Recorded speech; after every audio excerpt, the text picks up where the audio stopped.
Hello everyone and welcome to Investing by the Books, a podcast by Redeye. I'm your host, Eddie Palmgren, and with me in the studio is my friend and colleague Niklas. How are you? I'm good, but it's also a bit sad today as this will be my last episode for the podcast after 4 great years at Redeye. I'm now moving on to a new role. And the podcast will be in great hands. You will still be there, Eddie, and I hope all of you listeners will continue to listen to the podcast. And I want to thank you for these last 4 years, all the great discussions we've had. So let me know if you want to chat with me. I'm still available on LinkedIn, of course. Thank you, Niklas. It's been amazing to have you on, and we learned a lot. We covered a lot of books and interesting people, and we will continue doing that going forward.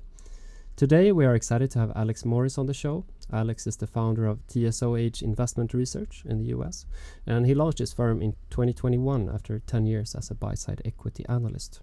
Alex is also the author of Buffett and Munger Unscripted, which was released in January 2025. But Niklas, which book will we speak about today? So today we will speak about Hit Refresh, which Alex selected, and it's written by Satya Nadella, the current CEO of Microsoft, and the foreword is written by the founder of Microsoft, Bill Gates. Hit Refresh was published in 2017, and we are thrilled to speak about the book today. Here comes our conversation with Alex Morris.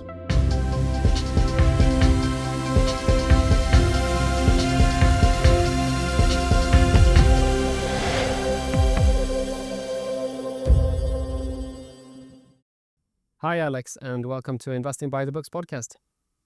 Thanks for having me. I'm excited for this one. It's great to have you on. We recently met in Omaha. Where are we reaching you today?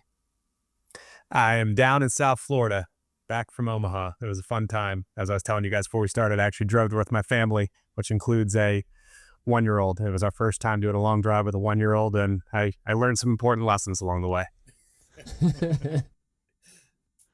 And to begin, can you tell our listeners a bit about your background and what led you into the world of investing? Sure. Well, I went to college in the mid 2000s, and I had no clue what I wanted to do. Basically, my dad's a plumber over here in the Southeast U.S., and I thought maybe I could do something like that. So I went into building construction at first. Didn't take too long to realize that maybe isn't what I wanted to do. It doesn't help being down in South Florida. It's very, very hot during the summers, and the weather in general is not good. So I didn't really want to be outside all the time. So around that time, I stumbled across the Berkshire shareholder letters, and I kind of became hooked right away. Actually, a buddy and I drove to Omaha a year or so later. Thankfully, we went to school in northern Florida as opposed to southern Florida, so that knocked out about 5 hours of the drive that time around. When was that? That was I believe that was 2009, I believe.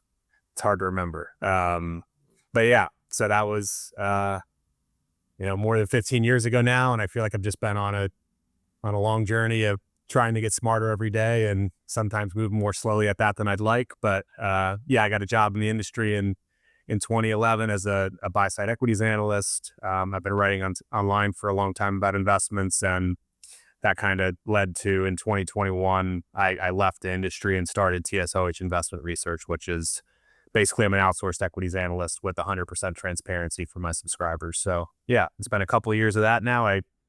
I kind of launched it fingers crossed, hoping that a lot of the readers who have been with me over the prior decade would find their way along, and thankfully it's kind of worked out well. So it's been an enjoyable experience. We'll speak more about your business a little bit later, but now we will begin with speaking about Hit Refresh, a book that you said you want to speak about. And I mean, I guess you have read all the Buffett books, so refreshing to hear something else. How did you first come across this book?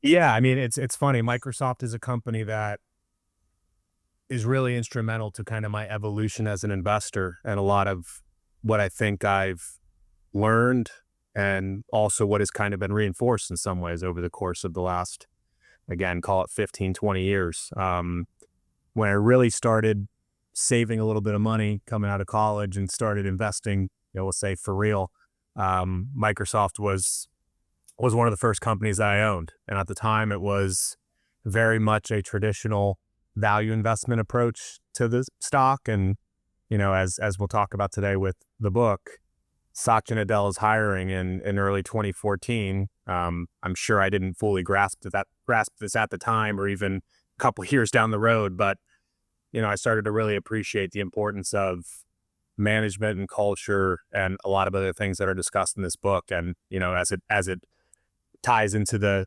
investment part of the equation, it was also a really instructive learning experience in terms of, okay, this thing was at, 10 times X cash a couple years ago. Now it's at 15 times, or now it's at 20 times. What does that mean? And how do you kind of adjust your thought process as a business is truly changing, even one of this size, which is kind of amazing when you think about it. And it speaks to why I selected this book and why I think so highly of Satya Nadella.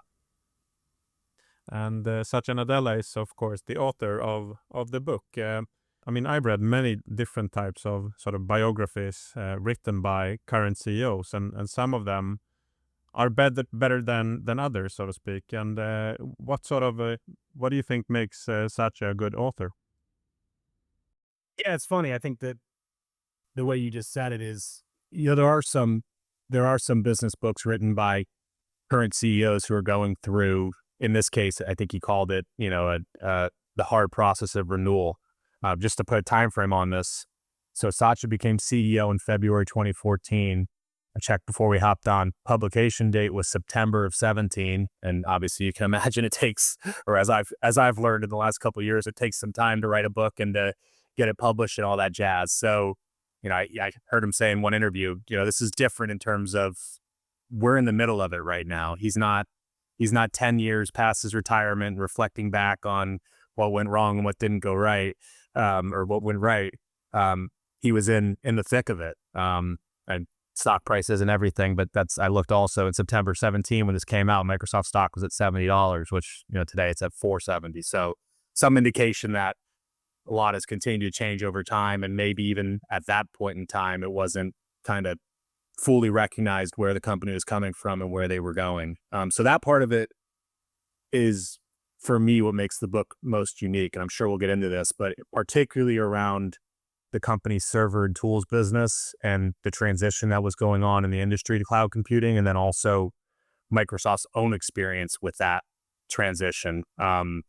I pulled some numbers just before hopping on to give some context for this part of the conversation. When we got numbers for Amazon Web Services a few years later, which was the leading player in cloud computing at that point in time, as Microsoft's going through this in the 13, 14, 15 period. In Q1 of 16, AWS had exceeded $10 billion in run rate revenues. And a few years earlier, it was, this tiny cloud computing business. It's not that much of a threat. Fast forward 16, it's at more than 10 billion in run rate revenues.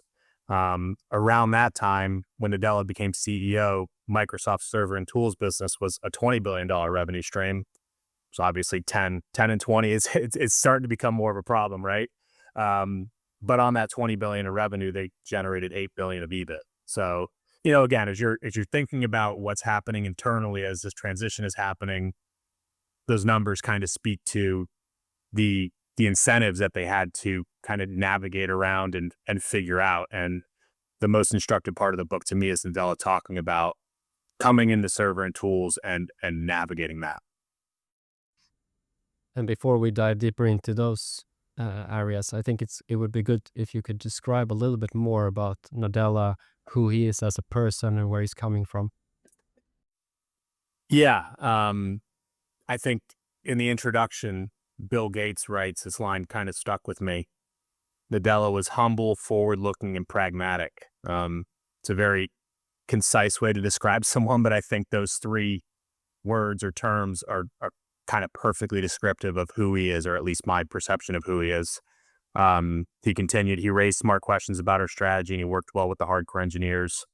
He immediately put his mark on the company, but didn't completely break it. As the title implies, he hit refresh. I think all of that it's really important in terms of what he goes on to describe about the culture and what was the path to moving the company forward that would actually work. He has obviously he has, as you can see from his resume or credentials, he obviously has has what he needs in terms of the technical stuff.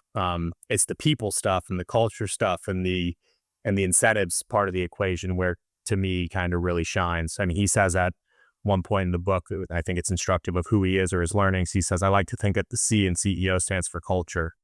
The CEO is the curator of the organization's culture. And that's a lot of the framing that he has throughout the book. You know, he's also had things in his personal life that I think speak to the importance that he places on things like empathy and having that part of the equation figured out, which maybe less so for business people, even more so for investors, is a part of the life and the game that I think, underweight at times. It is not easily quantified, right? But it's massively, massively important in terms of where a company actually goes over 5, 10, 20 years. Definitely, and it's clear that Nadella has a big passion for technology, and I like how he describes in the book this magical feeling the first time you experience a profound new technology. So I'm curious if you have any such magical tech memory. Oh, not really. It's funny. For Microsoft having been such a large and important position of me in my portfolio, from a technical perspective, I still struggle to keep up with everything that's going on. I'm pretty, by business, I run it through Substack, which takes care of everything besides the research and the writing. And thankfully they exist, because if they didn't, I'd be in a bad place. So maybe finding Substack is my answer to that question, because TSOH Investment Research probably would not exist if there wasn't something like that in the world. The name of the book is Hit Refresh, and you were touching a little bit upon the meaning, but what do you think it means, and what's the purpose of having that title for this book?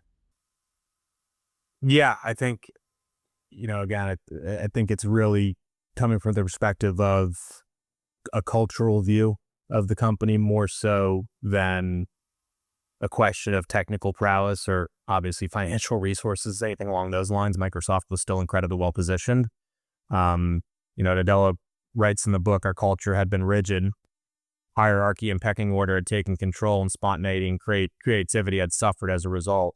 Success can cause people to unlearn the habits that made them successful in the first place. And he references early in the book this famous kind of like cartoon drawing of the different Microsoft organizations, and it's basically just a hand with a gun each pointing at each other, basically. And he talks about this particularly when you get into, again, the discussion of the cloud computing transition. He says the organization basically didn't disagree, broadly speaking, with the idea that this is where things were going. They would just say, yeah, we should do this and incubate it, but also let's not forget, again, the numbers I said earlier, we have this business over here that generates, at the time, $8 billion of operating income a year. So let's not let that just go by the wayside. Also, by the way, you have salespeople down the organization, et cetera, who are compensated based on the continued success of that business, right?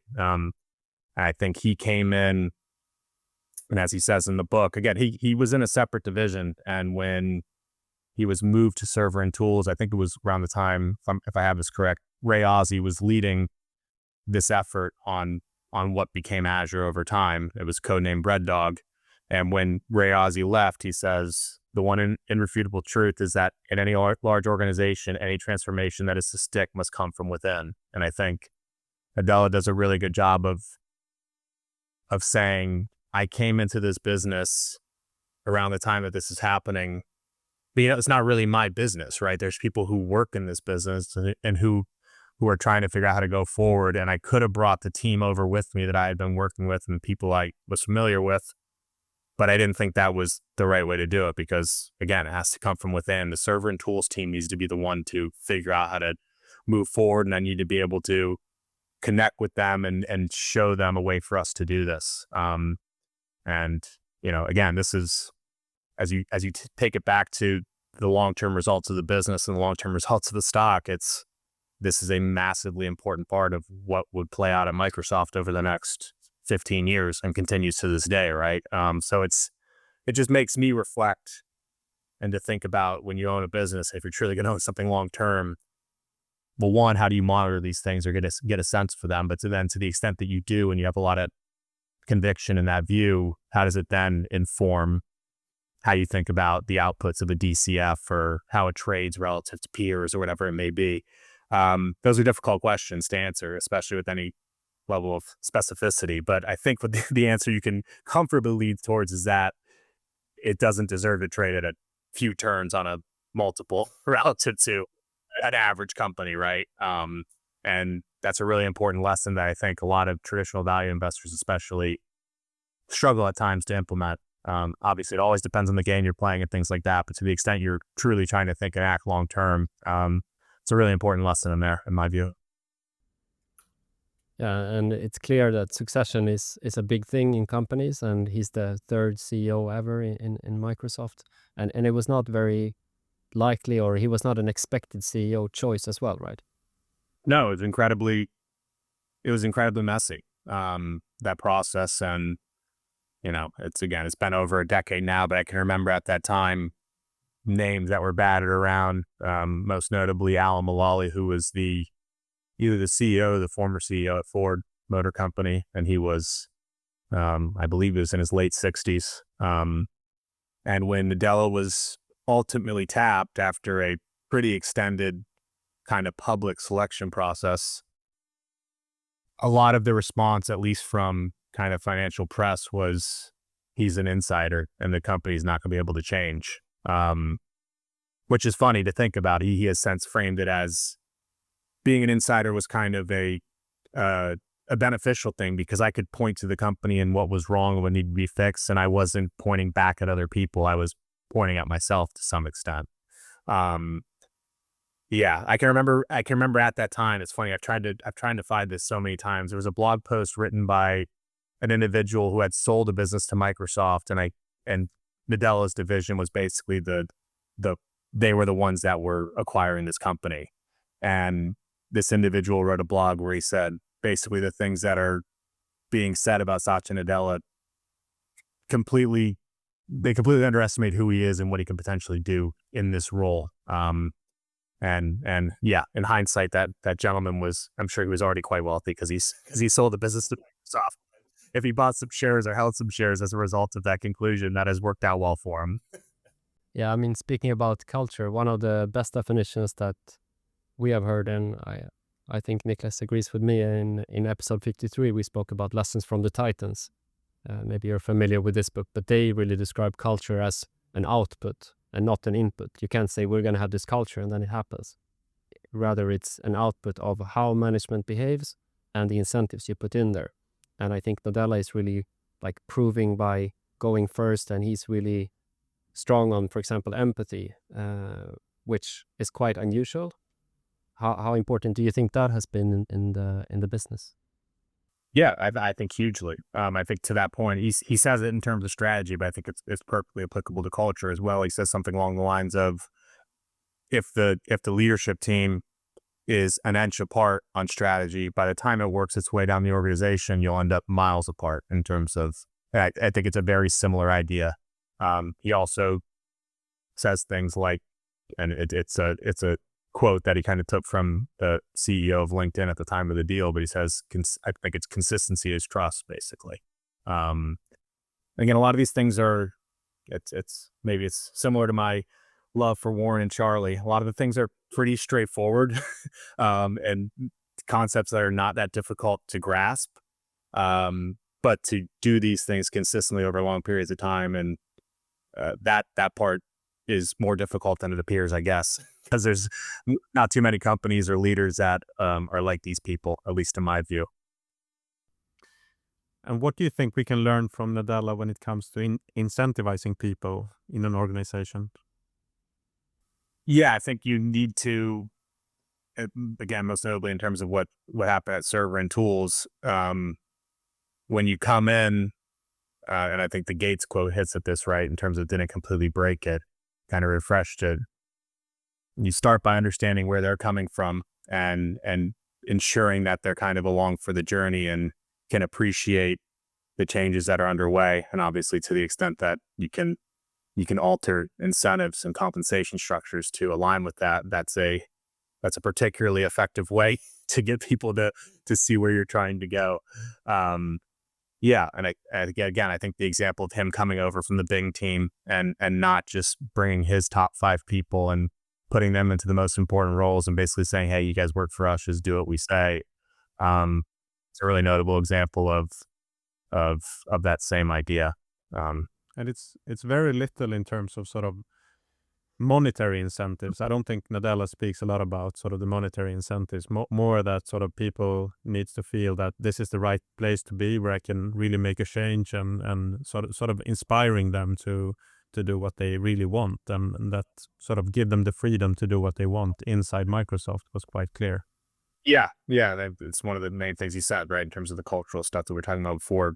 Empowering people is perhaps number one thing leaders have to do: bolster confidence of people that you're leading, empower them. And it's a recurring thing that you hear, and something that, again, we can all understand as we stop and actually think about it. On the point of compensation more generally, I think it's kind of something, for me at least as an investor, something I've kind of evolved on a bit over time. Alignment is obviously very important, and you can go through proxies and read them, and that is a valuable exercise.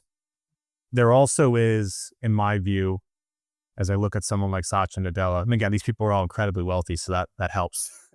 But I look at a Satya Nadella, I look at a Reed Hastings, people like them, and I don't know, you just get a strong sense after enough time and after reading a book like this that, sure, the financial stuff matters, but he's not overly driven by, I've confidence saying he's not overly driven by whether or not his comp structure is going to pay out at 80% of target or 100% of target. He's trying to do what's right for the company long term, and typically that leads to the best outcome anyways on that compensation. But again, if you can find people like that, and they're pretty rare, you should treat that accordingly in terms of how you rate that.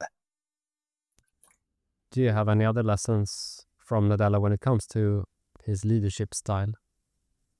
Yeah, I mean, I think it's mostly the ones we've discussed here in terms of real clarity of vision.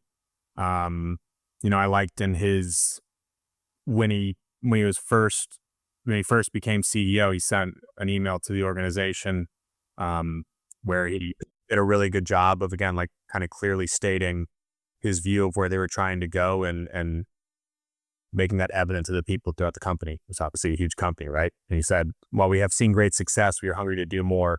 Our industry does not respect tradition, it only respects innovation. It's a critical time for the industry and for Microsoft. Make no mistake, we are headed for greater places as technology evolves and as we evolve with it. Our job is to ensure Microsoft thrives in a mobile and cloud-first world. And again, like, I think that he's hit on some of these messages over and over and over again, whether it's in investor communications or the internal emails and things that eventually that get leaked periodically.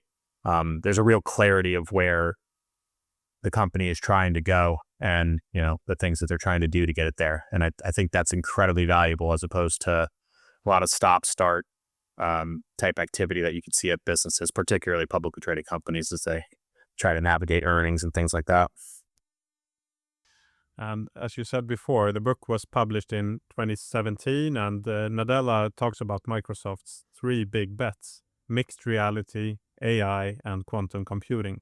And it's now 2025. How have these bets played out?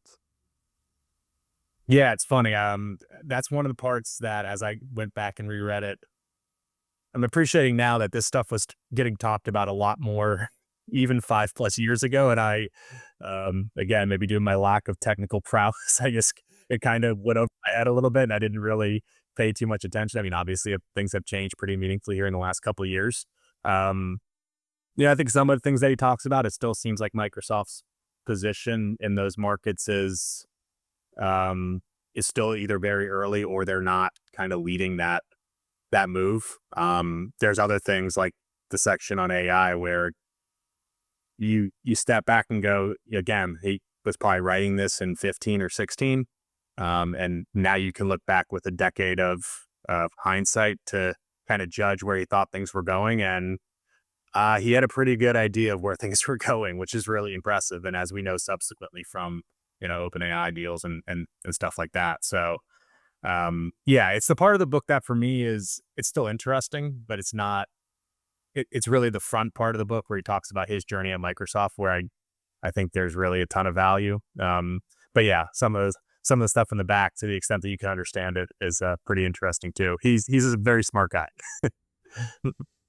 And sort of, if we go in a bit deeper, maybe into the first part of the book, do you have any other lessons from there that you want to share? Yeah, I mean, I think, and again, they're all kind of related, right?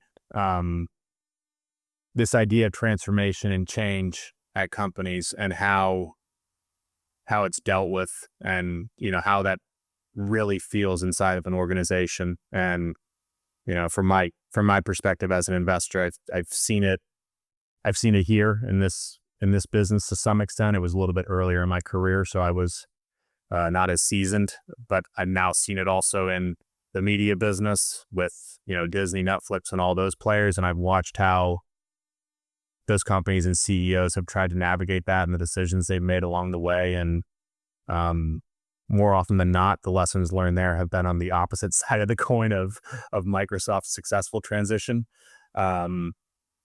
Change is incredibly difficult, I think, is probably one of the main lessons, and it requires, again, a real clarity of strategic focus. It requires the right person or people in the top jobs who can, again, bolster confidence of the people you're leading, as Nadella puts it. And even when you have those two things, it's still very, very difficult. But without those, there's a reason why companies rise, and a lot of them end up going away over enough time, even if they start from a really strong position financially or otherwise. I think this book really provides some perspective. As you mentioned, it has been a couple of years, and now we can look back and see what he wrote back then, and he has delivered very good results since then. But I'm curious, from your perspective as an investor, how are you going about researching a company like Microsoft? I mean, it's a huge company. This book provides some lessons, but it's pretty high level. It's all biased from his perspective. Of course, he's promoting and being very optimistic and positive to what they're doing. He's critical as well, I must say. But still, how are you doing research on Microsoft as an investor? Yeah, I mean, now we have, for a long time, we didn't have clarity into particularly the cloud business. That's changed over time as these businesses obviously become a lot larger, and we have clarity on a handful of the top players. So you have a sense for their relative scale, and you have a sense for growth rates, et cetera. So there is, there are some hard numbers to come back to. Again, I think I was trying to say this before about Nadella or someone like Reed Hastings at Netflix, and other examples. I've found it most comfortable from an investment perspective. I mean, obviously understanding the business to some degree and understanding the economics and some sense of where the sustainable competitive advantages may lie. That's all very, very important. But I also come back to the idea of when things inevitably go wrong, and they will. I kind of, in one of my more recent updates on Microsoft, I wrote, I've covered 60 quarters or whatever at this point in time, and maybe 50 of them were okay or really good or somewhere on that range, and 5 to 10 of them were not enjoyable. And you had to ask tough questions about, has something changed? And as happens to every company. And to me, being able to look at myself or to think about the situation and go, I honestly trust this person, and there's a lot of earned trust here from what they've done over a period of years or even decades. And I think they're being honest with me about the situation, and I'm comfortable kind of betting on them. Again, there's an asterisk on that with a lot of things in terms of the business and the industry and competitive advantages, et cetera. But it really does kind of come down to that at a certain point in time where I am comfortable making the bet that they will figure out how to navigate this. And again, to the extent that I have certain companies in my portfolio that I think really, really pass that test, and then others where we're still getting there, hopefully, or I'm learning I was wrong. But to have companies in that first bucket, at least in my experience, has been a more enjoyable way to play the game, to say the least. So let's speak a little bit more about you as a businessman and an investor. I mean, you mentioned before that you're the founder of TSOH Investment Research. Can you talk a bit more about the business? Sure. I'm happy to talk about anything with it. Long story short, as I said before, I view myself as an outsourced equities analyst who works on behalf of subscribers in my service. I send research out every Monday and every other Thursday. A lot of them are updates on either companies that I own or companies on the watch list, do initiations on new companies. I'll write investment philosophy discussions, for example. I wrote one in late 23 titled "It's Always About the People." And it was based on a Ken Langone comment, who was an early investor in Home Depot, talking about kind of what we're talking about here, right? Betting on people and thinking and acting long term. And his comment led to a discussion about a lot of what we're talking about here with Red Dog and Azure, et cetera. So there's posts like that as well. And then the service there's 100% transparency about what I'm doing in my own personal portfolio, which accounts for all of my family savings. So anytime I change anything, I disclose it to people the day beforehand, and I tell them exactly what I'm doing and why. So yeah, it's full transparency, and when things go well or poorly, I will be there to tell you my thoughts on why I think it happened. It's great that you, started this on your own. Did you think about sort of going into business, being an equity analyst at an investment bank before you made the decision to start your own, or how did you think about that? Yeah, so I originally started writing it was either 2010 or 2011, when I was towards the end of my time at college and trying to find a job in the finance industry, which was not proving particularly fruitful. So writing was at least somewhat of a way to kind of bolster the resume and to work my way into the industry. I eventually went to work as an analyst starting in 2011, but by that point I had been writing for a little while, and I had really started to value that process and, building connections and generating a little bit of side income. And yeah, it was something that I wanted to continue doing, which doesn't always work well in finance industry, which is really concerned about regulatory risk and all that jazz. They don't, generally speaking, they don't want their analysts writing online about what stocks they like. So I started writing under a pseudonym at that point, which is where TSOH came from. So yeah, fast forward a decade, I went back to school. I got my CFA. I moved to a larger firm as an equities analyst, but I still continued to write throughout this whole period.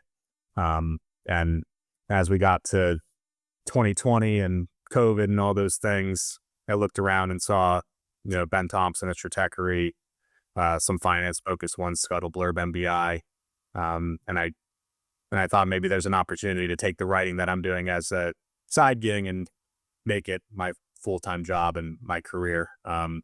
So yeah, I told myself I'll give myself a year to see if I can turn this into something. If not, I can hopefully go find another job. But yeah, we're past 4 years now, and it's proven sustainable. So it's been a fun ride. It's flown by. It's gone quick. Congratulations on that. And TSOH, what does it stand for, and why did you choose this name? Yeah, it references the Ted Williams book, The Science of Hitting, which Warren Buffett is, I'm a big baseball fan as well, but Warren Buffett has famously talked about in the past of, in Ted Williams' book, he broke down the strike zone and said, if there's a pitch in the sweet spot, I don't know if everybody's listening is a baseball fan, but if the pitch is right down the side of the plate, that's really good for me. I'm gonna put up numbers that'll get me in the Hall of Fame. And if it's on the outside corner of the strike zone, I'm gonna bat 200, which for people who don't know baseball, that's not particularly good. You're not going to get in the Hall of Fame doing that. And Warren Buffett's point on the quote is, in investing, you're standing at that plate, but there's no called strikes. Ted Williams could only stand there for 3 strikes before he had to sit back down in the dugout. And in investing, you can stand there and wait for a fat pitch to swing at. So yeah, I picked that name a long time ago. Thankfully, it's still perfectly aligned with the way I think about investing. Otherwise, I'd have a problem on my hands. And related to that, you mentioned you need to have an open mindset. You need to be ready for that swing when it comes. And this is something that I also thought about in the book that Nadella is writing about when it comes to culture. He's describing this fixed mindset versus this open growth mindset to take opportunities. So I'm curious, how do you apply this in your life, but also in your investing life? Yeah, I try to. I try to not be too stubborn, which I think I was more stubborn as a young boy or a young man than I am now. I think over time you make enough mistakes and you learn. And it's funny, I can think back a company like Netflix that I had a very typical value investor mindset on for a long time of, there's no way, look at the numbers. There's no way this thing's worth whatever the numbers were at that time, 30, 40, $50 billion. And let that stop me from truly learning about the company and thinking about what they were trying to do and where the industry was going. Basically, I corrected that mistake later on, which was partly informed by owning some of the traditional media companies that were, quote unquote cheaper.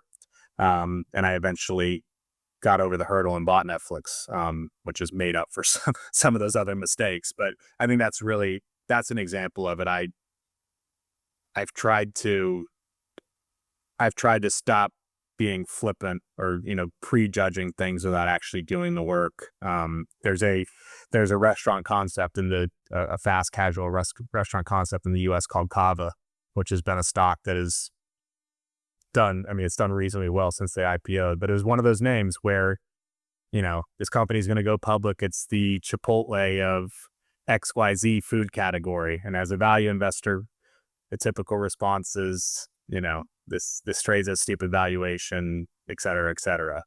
And it's one of those, it's a name where for me, I started, hey, I need to actually do the work. And so I try to push myself more and more to do that in terms of the kind of companies that I look at and follow. And the conclusion may still be, this valuation strikes me as expensive or absurd, but actually do the work and learn about it and try to understand it. And that may prove valuable, months or years down the road. So that's probably the most notable example of how I've tried to navigate that today.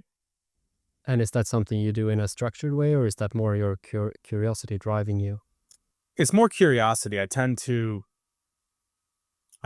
find either, a company or an industry that I find interesting, and I start picking away at the different pieces. And, again, there's times where it might take a little while for something to kind of click or for me to understand why I want to dig deeper, why I think something might be interesting. But yeah, it tends to be more sporadic. And again, less so of a kind of like screening for things that are cheap versus this seems like an interesting company or industry where I want to kind of build the mosaic of what's going on here. How big is your universe now of companies? How many companies do you follow? I'd say it's probably around 50, somewhere in that area. I mean, some obviously much more closely than others. But yeah, there's a couple key areas like media, retail. I follow a few banks or some insurance companies. But again, so in those industries, some of it might be a little bit, I might look at something once every 6 months or once a year versus being, really closely following it. So it's probably somewhere around 50 with 25 or so that are like the really, really main ones. And is that mostly large US companies or?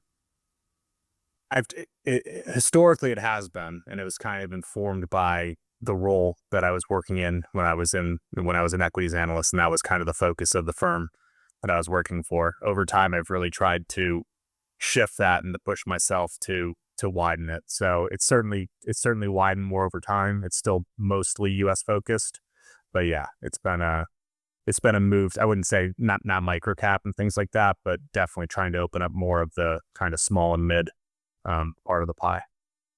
But with the experience you have, I mean, researching these mega caps, where do you typically see that you're able to carve out a niche and find an edge with those companies? Yeah, rarely. Rarely, and sometimes mistakenly thinking rarely.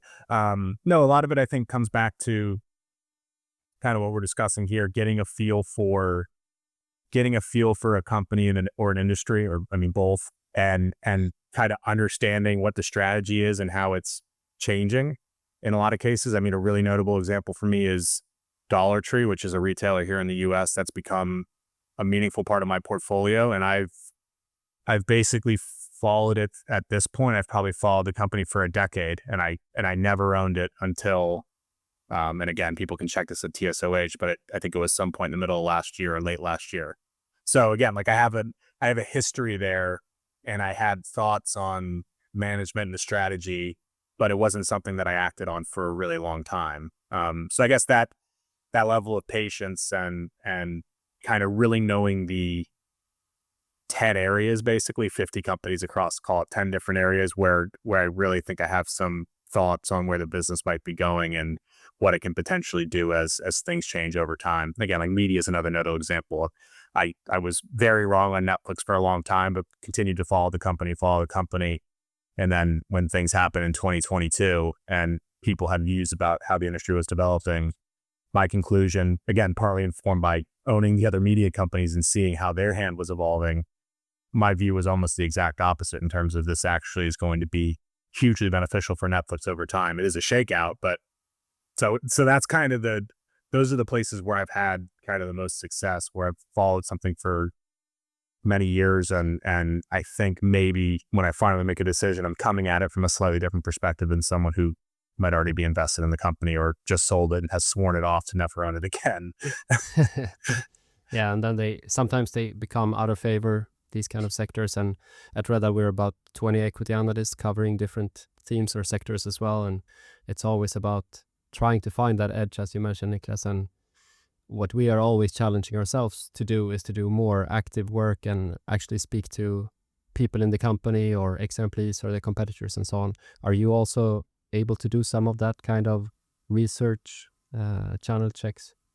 Yeah. I mean, depending on the size of the company, obviously it can make the challenge more difficult, but I think what we're talking about here, right, is a perfect example of that. To truly understand why the Microsoft of 2016 was different than the Microsoft of 2011, at least directionally or in terms of the trajectory, it was massively important to understand that. And I think a lot of times, and this happens to me, I'm sure as well, on companies that I've owned or followed, the view can kind of get stale and things maybe start to move into a direction that is not really being accounted for. So yeah, and I try to, I try to keep track of. I read a lot of expert transcripts and things like that, which are sometimes are not particularly helpful, and sometimes there's one nugget in there that pays off, having read for 3 hours of less useful transcripts. But yeah, those things, and reaching out to people on LinkedIn periodically if I think I won't waste their time and it could actually be helpful. And obviously with smaller companies too, it's really important. Like an example that comes to mind for me is Five Below, which is a retailer in the US. Their merchant team basically turned over, and for a small retailer, the quality and competence of your merchant team is really, really important to how your business does over time. So it wasn't necessarily a good or a bad thing, right? But that is something that, as an investor, you really should be paying attention to, right? And how do you think about sort of your role being an equity analyst? Talk about sort of the disruption that may come from AI and that's already there in some aspects. How do you think sort of what will be the edge of an equity analyst in, say, 5 to 10 years? Yeah, I don't know how much of this is my bias and me wanting to see things a way that'll work out for me long term, but I think the one part of the equation that may be somewhat difficult to replicate is taking a lot of data or insights and then turning that into an output, and specifically not a this is a buy, this is a sell type of recommendation, really drilling down to this is a 4% position in my portfolio and here are the reasons why, and being able to explain to people where that conviction or where that conclusion comes from. And again, I think it does impact how the business evolves, at least from my perspective, in terms of how I think about what the value add is to the extent I do my job well, and also what is the quantity number of subscribers and what is the price point. And I think that's something that could change very significantly. I guess another way to say that is if you're going after a very large number of subscribers at a really low price point, but the value add is less transparency or not as clear in terms of the conclusion, something that can be more easily replicated by something that can aggregate data and and summarize it very effectively, that part of the business might be a little bit more subject to threat, in my opinion. But I've built my business around, or I've tried to build my business around finding a couple hundred people who really connect with my view of how to play the game. And then I think they value the transparency and what I show to them in return. And obviously then the price point has to be aligned with the level of insight that you're trying to provide. So that's my thoughts on hopefully where it's going, but we'll see. Hopefully I'm not too wrong, but that'd be bad. Okay, so let's talk a bit more about sort of your process and how you think and so on. And I think, I mean, for us, books has been instrumental in how we have learned about sort of investments, and I think that's similar for you. And as this being a book podcast, we always wrap up with questions about reading and writing. So, I mean, we have discussed Hit Refresh, but you are also a published author yourself. Talk about your book. Yeah, so I in early 25, I published Buffett and Munger Unscripted, which is for people who have read Larry Cunningham's The Essays of Warren Buffett, which basically organized all the old shareholder letters by topic.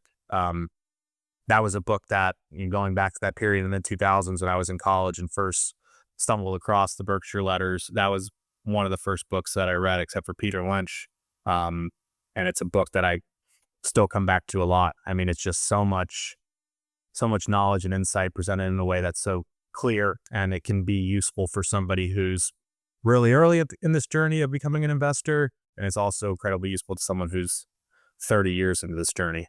And actually at one of the meetings, when Warren was asked about the book that he basically recommend about himself or about Berkshire for people who are interested in investing, he said that was the book that he would recommend. So for a long time, the Berkshire meetings, for people who don't know, were only an in-person event. There was no video recording.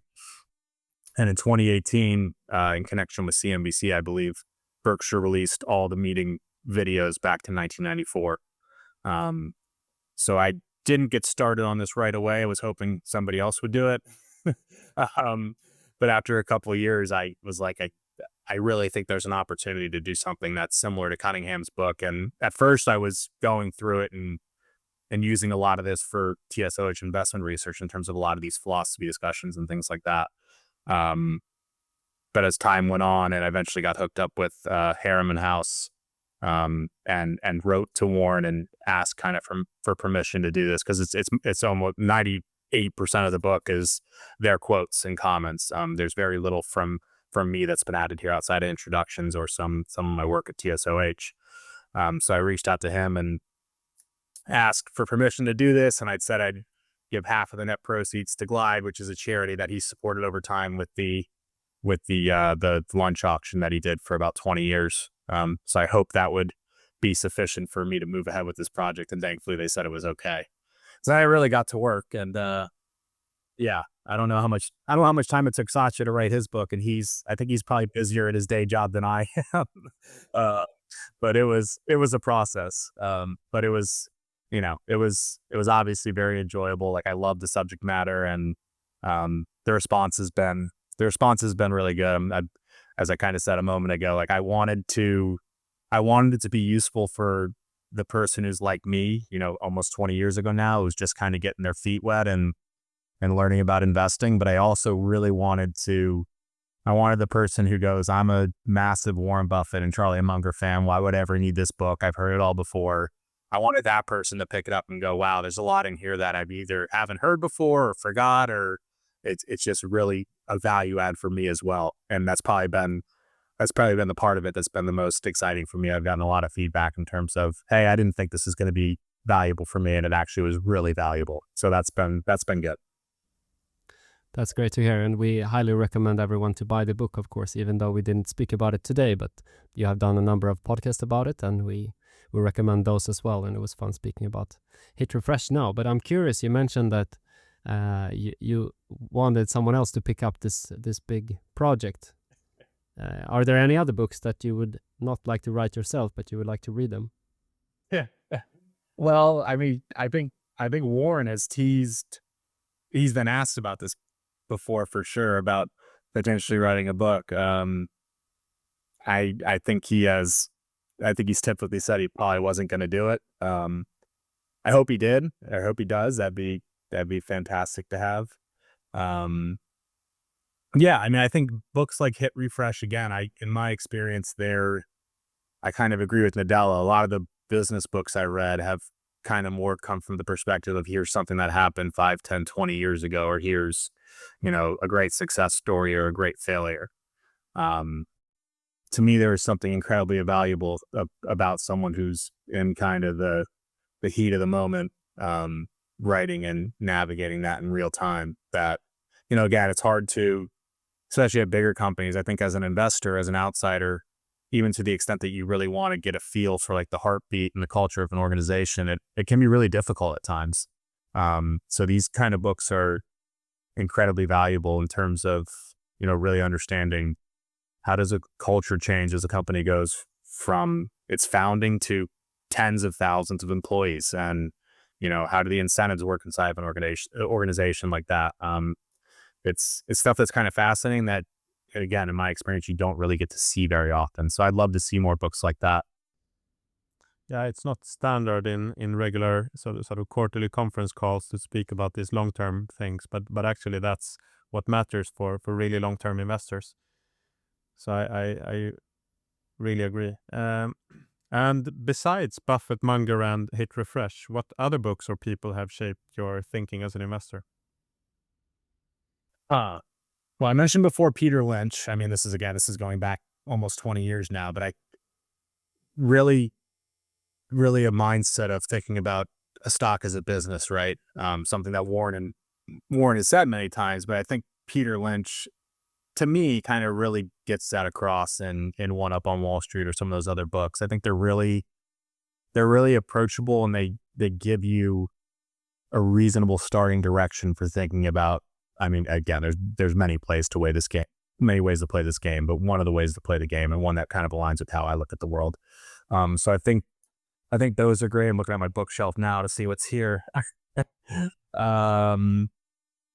My Father's Business, which is a book about Dollar General and the founding of that company, I think is a good read, especially if you kind of pair it with, I think it's called One Buck at a Time, it's the book about the history of Dollar Tree, which they're different businesses, but they run somewhat parallel in terms of timing and some other factors. So I think I enjoy those books. Yeah, those are two that come to mind right now. It's funny. It's harder to, with so many podcasts and like being able to go, even preparing for this, right? You just pull up YouTube and type in Satya Nadella, Hit Refresh, and there's just so much information and great content to consume anymore. Books have more competition than they used to, and YouTube is probably one of the main competitors. Yeah, then there's something else, I think, of having a physical book in your hand and going through it without any distractions. Yeah. And that's one nice thing about, I should have mentioned before, for Buffett and Munger Unscripted. I time-stamped all of the questions and answers, which, to the point you just made, for me, I found it really helpful. Even as a person who wrote the book, I still flip through and see things that I'm like, oh, I kind of forgot that was in here. And I'll pull up the timestamp and listen to it while I read the physical page, which for me makes it so much easier to actually kind of retain the information. Perfect. Would you like to write another book? I think I need a little time. I'm gonna take a little break. Yeah, that was one thing that, again, like a lot of this was compilation and arranging the book, less than writing, kind of thankfully, because my day job is I do a lot of writing every single week. So to finish up for the day and to grab a beer and to work on a side project, which is just more writing, isn't particularly relaxing. So I'm going to give it a little bit more time. We'll see. Now that this book's done reasonably well, we'll see if anybody's chomping at the bit to give me. Economics on writing a book are not the greatest thing in the world. So we'll see if maybe next time I can negotiate a bit of a stronger deal. Sounds good. Alex Morris, thank you so much for coming on Investing by the Books podcast to share your thoughts on how we can become better investors. Do you have something more you want to add here before we finish up? I do not. I greatly appreciate you having me on. Everybody should go buy Hit Refresh. And if you want to buy a second book, go buy Buffett and Munger Unscripted. I think you'll enjoy both of them. Perfect. And lastly, where can our audience follow you and your work? Easiest place is at TSOH Investment Research. And you can find me on Twitter at TSOH_investing. Perfect. We'll put that in the show notes. Thank you so much, Alex. Thank you. Thank you, Alex. Thank you. Thank you for listening to Investing by the Books, a podcast by Redeye.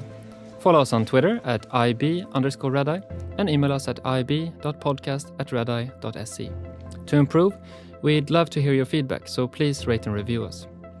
Notice that the content in this podcast is not and shall not be construed as investment advice. This information is meant to be informative and for general purposes only. For full disclaimer, visit redeye.se. I'm your host, Eddie Palmian, and until next time, I sincerely wish you the best of luck on your journey through life and investing.